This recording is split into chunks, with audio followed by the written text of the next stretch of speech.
si nous plongeons dans nos souvenirs d'enfance, il y a peut-être un mot qui nous viendra à l'esprit. Insouciance. L'insouciance des jeux, de l'exploration du monde, des découvertes. La joie de vivre qui va avec. La capacité aussi de pleurer bien fort et d'oublier aussitôt après son chagrin pour partir dans un nouveau jeu ou un truc intéressant ou rire avec des copains.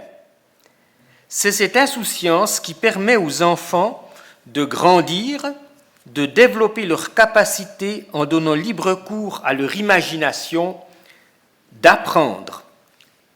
Cette insouciance est une grâce accordée par notre Créateur. Elle va avec la sécurité. En fait, elle est liée à la sécurité, cette sécurité émotionnelle qu'assure l'amour et la protection des parents. Nous savons que l'enfant ne se développe pas pleinement sans cette sécurité émotionnelle. Sécurité qui est appelée à évoluer vers la responsabilité jusqu'au jour où l'adulte vole de ses propres ailes. Mais même avant que l'enfant soit devenu adulte, autonome, l'insouciance peut prendre fin. Car cette grâce de l'insouciance est une grâce fragile. Différents événements peuvent y mettre fin, parfois brutalement. La guerre en est un, comme nous le montre l'actualité. Il y a aussi d'autres événements qui peuvent être tout aussi bouleversants pour un enfant, un ado. Il y a aussi des guerres relationnelles entre camarades d'école. On parle de harcèlement, voire des difficultés dans la famille qui peuvent secouer tout autant.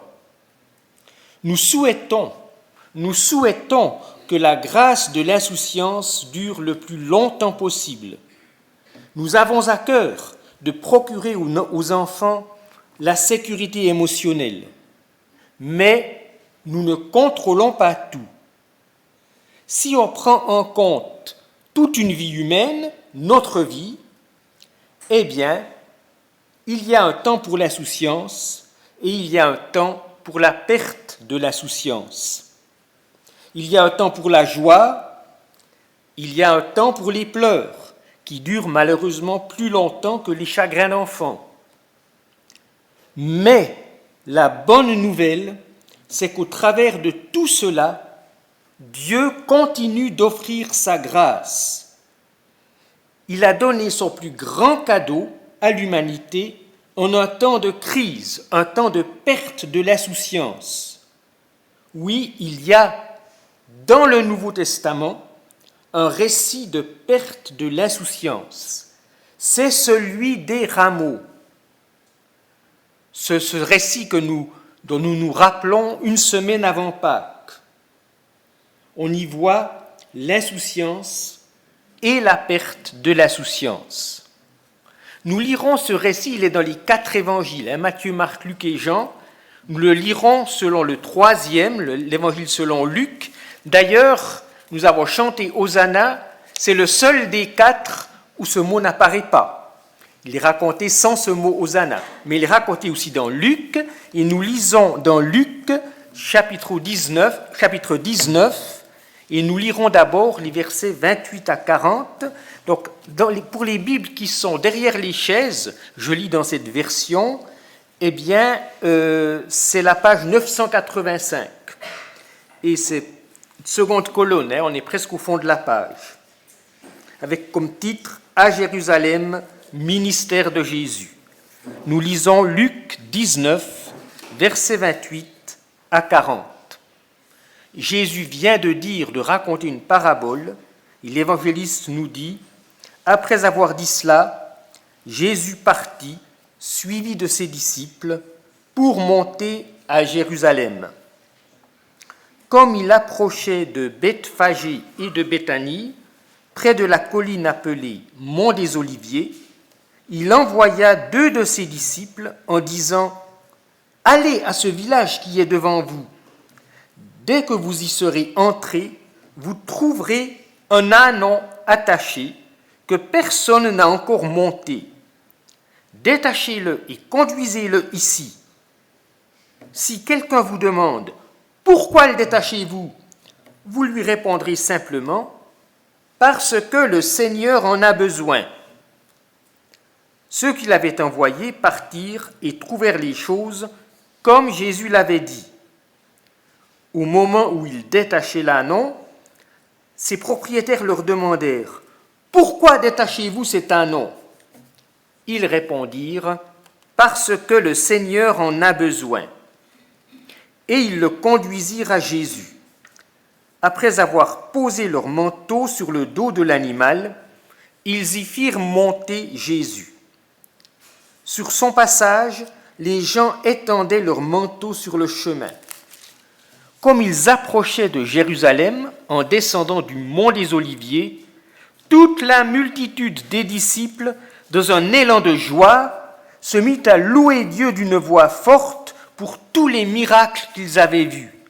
« Béni soit le roi qui vient au nom du Seigneur, disait-il.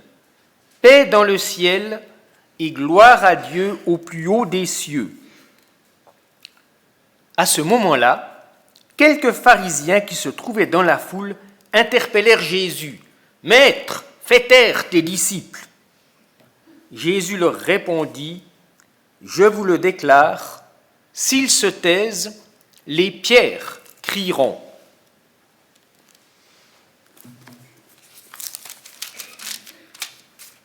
Ce jour-là, à Jérusalem, il y a eu de la joie. Ce jour-là, à Jérusalem, on était quelques jours avant la fête de la Pâque, fête de la délivrance de l'esclavage en Égypte. Et nous allons parler un peu plus de cette fête de la Pâque qui nous vient de l'Ancien Testament dimanche prochain, le dimanche de Pâques.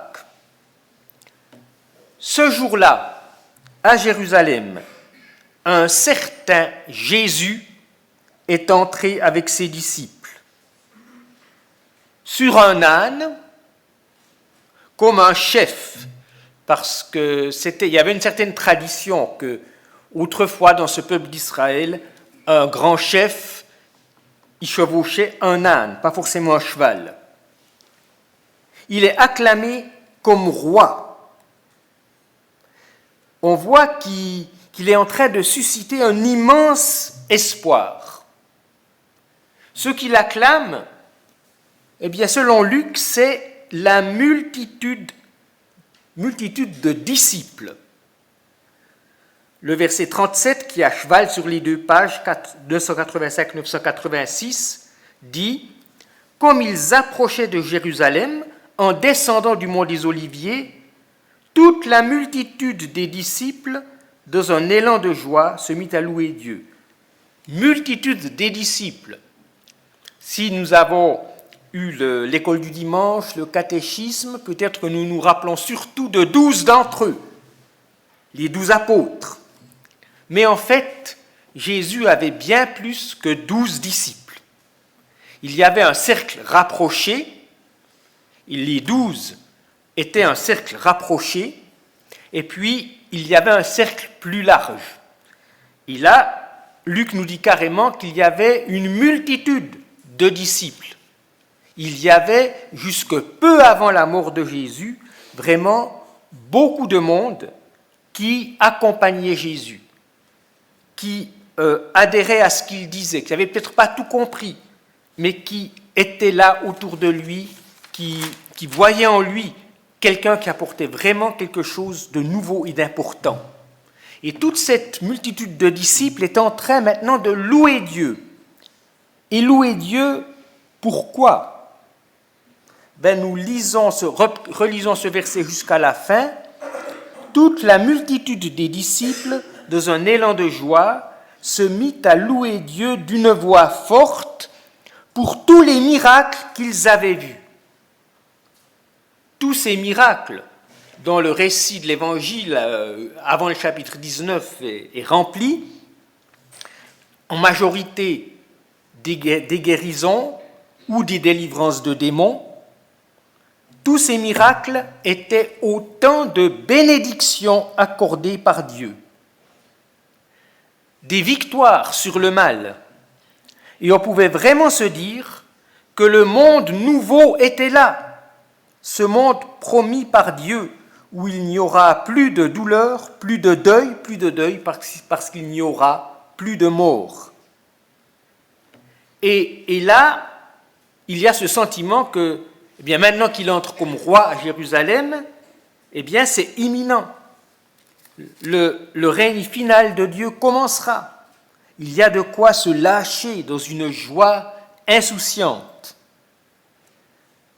Et Jésus, d'ailleurs, favorise cette expression de joie insouciante. Il est pour. C'est lui-même qui a envoyé chercher l'ânon. Et plus tard, aux pharisiens qui lui demandent de faire taire ses disciples, il dira « S'ils se taisent, les pierres crieront. » Mais un roi, alors Jésus est vraiment roi, mais il y a aussi un malentendu là derrière. Quel genre de roi est-il ? Et quelles sont les attentes de ses disciples ? Est-ce que c'est celui qui résout instantanément tous les problèmes ? Peut-être bien que c'était ça qu'ils attendaient. Mais il y a tout de même un bémol. Et dans la formulation même de leur louange, on entend un peu ce bémol. Peut-être qu'ils sont déjà plus si insouciants que ça, parce que crient-ils ? Verset 38, qui est en page 986, il crie « Béni soit le roi qui vient au nom du Seigneur. Paix dans le ciel et gloire à Dieu au plus haut des cieux. » Alors ça, si on se rappelle maintenant d'autres récits, c'est le récit de Noël, peut-être que ça fait un peu tilt. Qu'est-ce que les anges avaient chanté la nuit de Noël ? C'était « Gloire à Dieu au plus haut des cieux ». Là, dans la louange de ses disciples, il y a de nouveau cette phrase « Gloire à Dieu au plus haut des cieux » et « Paix sur la terre ». Mais là, ils acclament Jésus en disant « Paix dans le ciel ». Gloire à Dieu dans le ciel et aussi paix dans le ciel. Comme s'ils avaient un petit doute. La paix sur la terre n'est peut-être pas pour tout de suite. La paix dans le ciel, parce qu'une œuvre s'accomplit dans le ciel, elle est en train de s'accomplir, mais sur la terre, quelques doutes. Il y a déjà une perte d'insouciance que Jésus va d'ailleurs confirmer. Et nous lisons maintenant la suite. Donc nous sommes dans Luc 19, maintenant c'est la page 986 dans les Bibles qui sont derrière les chaises, et nous lisons les versets 41 à 44. Quand Jésus fut arrivé près de la ville et qu'il la vit, il pleura sur elle. « Ah, dit-il, si seulement tu avais compris, toi aussi, en ce jour, de quoi dépend ta paix. Mais hélas, à présent, tout cela est caché à tes yeux. Des jours de malheur vont fondre sur toi. Tes ennemis t'entoureront d'ouvrages de siège, t'encercleront et te presseront de tous côtés. Ils te détruiront complètement, toi et les habitants qui seront dans tes murs, et ils ne laisseront pas chez toi une pierre sur une autre. Pourquoi ? Parce que tu n'as pas su reconnaître le moment où Dieu est intervenu pour toi.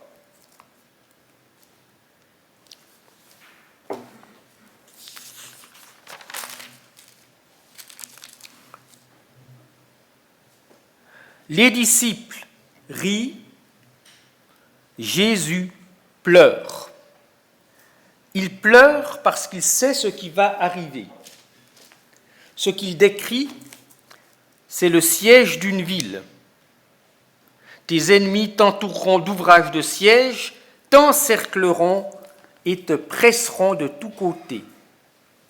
On croirait entendre parler du siège de Marioupol, mais il y a eu des sièges de villes depuis la plus haute antiquité. C'est ce qu'il y a à peu près de plus sadique comme acte de guerre, mais ça existe depuis l'Antiquité. Et cette prophétie que Jésus a prononcée à propos de Jérusalem, elle s'est accomplie 40 ans après, c'est-à-dire en l'an 70 de notre ère. Et c'est les Romains qui ont assiégé Jérusalem. Et ça a été un massacre. Jésus dit ici que Jérusalem a manqué une occasion, a manqué un train, que Jérusalem, bien avant cette guerre, parce qu'on est 40 ans avant, que Jérusalem a manqué le train de la paix. Verset 42, « Si seulement tu avais compris, toi aussi, en ce jour, de quoi dépend ta paix, mais hélas, à présent, tout cela est caché à tes yeux. » Quel était le problème ? Eh bien, à Jérusalem, qui était la capitale en tout cas religieuse du peuple juif, parce que politiquement il dépendait des Romains, mais c'était leur capitale religieuse avec le temple, eh bien, à Jérusalem, on croyait que tout allait bien, parce qu'en apparence, la loi de Dieu était respectée. On n'était pas à ces périodes dont il est beaucoup question dans l'Ancien Testament, où au lieu d'adorer le vrai Dieu qui s'était révélé à ce peuple, eh bien on adorait toutes sortes de dieux païens. C'était terminé maintenant depuis plusieurs siècles, tous ces actes d'idolâtrie. On respectait la loi de Dieu qui avait été donnée à Moïse. Mais malgré tout, ça viendra juste plus loin, Jésus a chassé des marchands qui étaient, on lit dans nos Bibles, dans le temple. En fait, ils étaient dans une des cours extérieures du temple. C'est un immense complexe, ce temple. Ces marchands vendaient, entre autres, des animaux pour les sacrifices. C'était plus pratique que d'amener ces animaux depuis la campagne, parfois une centaine de kilomètres, jusqu'à Jérusalem. À l'époque de Jésus, il n'y avait plus ces transhumances pour immoler des animaux à Jérusalem. On les achetait sur place. C'était organisé. Mais du coup, ça devenait un immense centre commercial. Religieux, d'accord, mais ça ressemblait beaucoup à un centre commercial, parce qu'on peut être sûr que ceux qui vendaient ces animaux parfaits pour être offerts en sacrifice, ils faisaient leur bénéfice. En fait, le peuple qui, en apparence, avait abandonné l'idolâtrie, s'adonnait à l'idolâtrie de l'aisance matérielle, du matérialisme, de l'argent, des beaux revenus.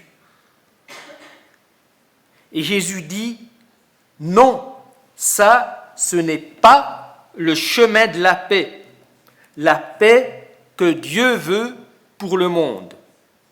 Car Dieu ne veut pas une paix où simplement on cherche à assurer ses arrières, à avoir la plus grande sécurité financière possible, en laissant tomber peut-être ceux qui n'y arrivent pas, les plus pauvres.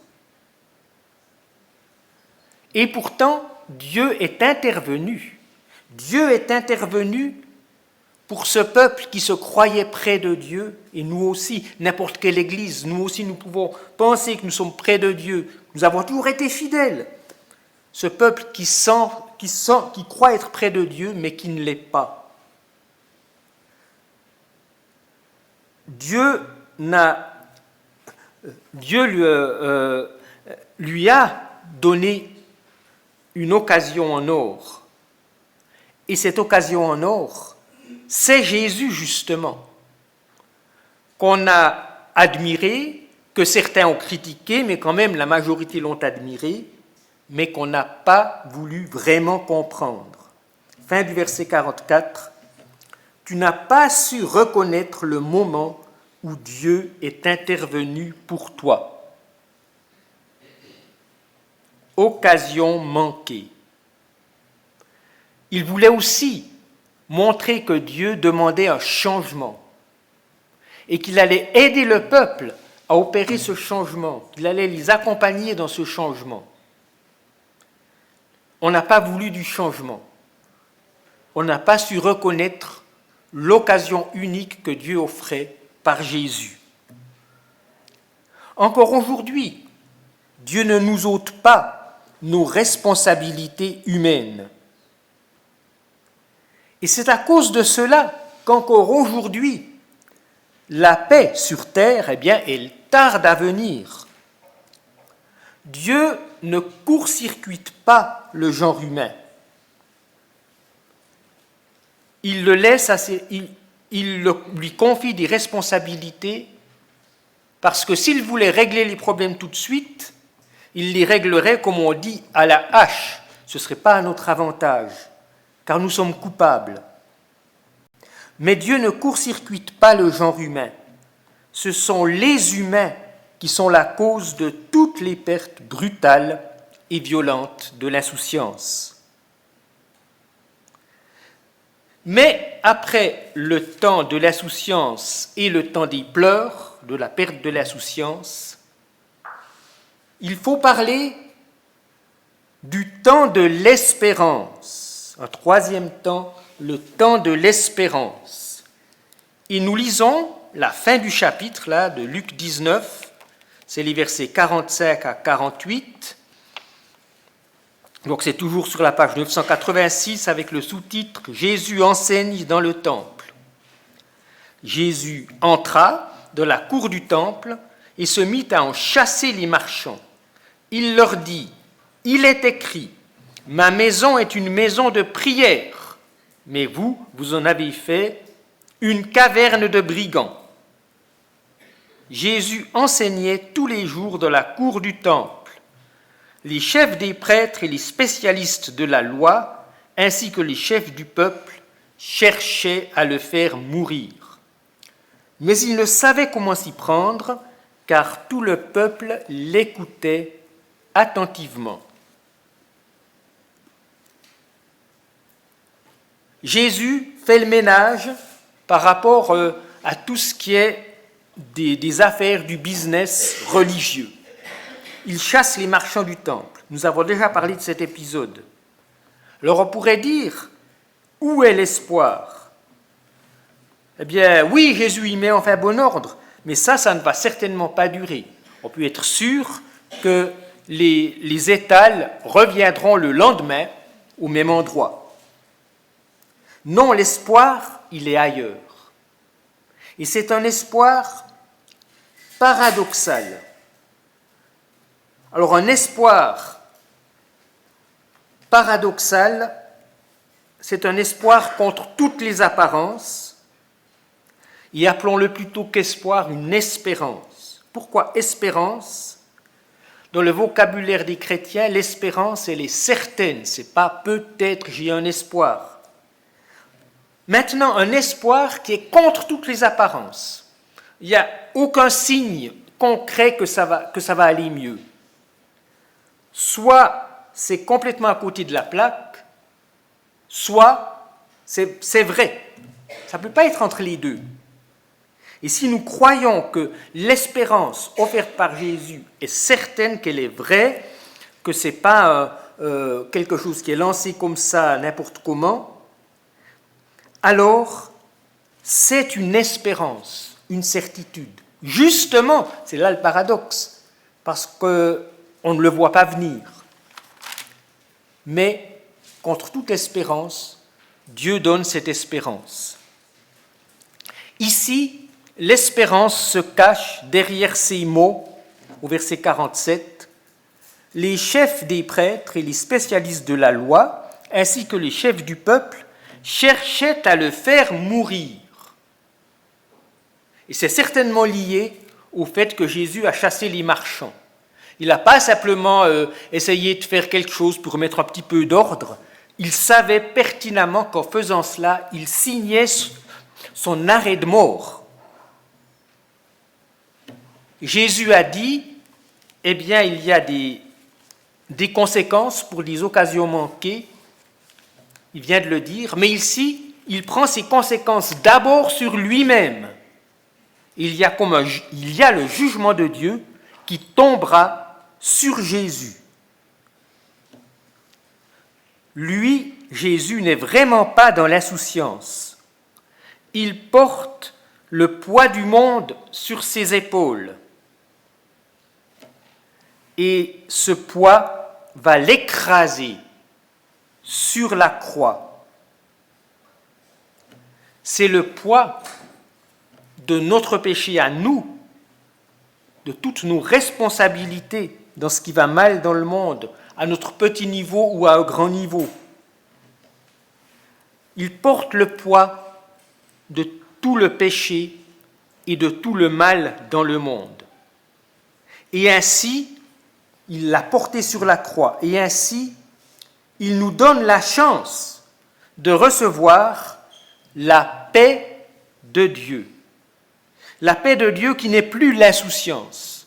Parce qu'avec tout ce qui s'est passé entre-temps et tout ce qui se passe dans notre vie ou autour de nous, nous savons que le monde, c'est pas simplement que le monde, c'est du sérieux et c'est souvent du tragique.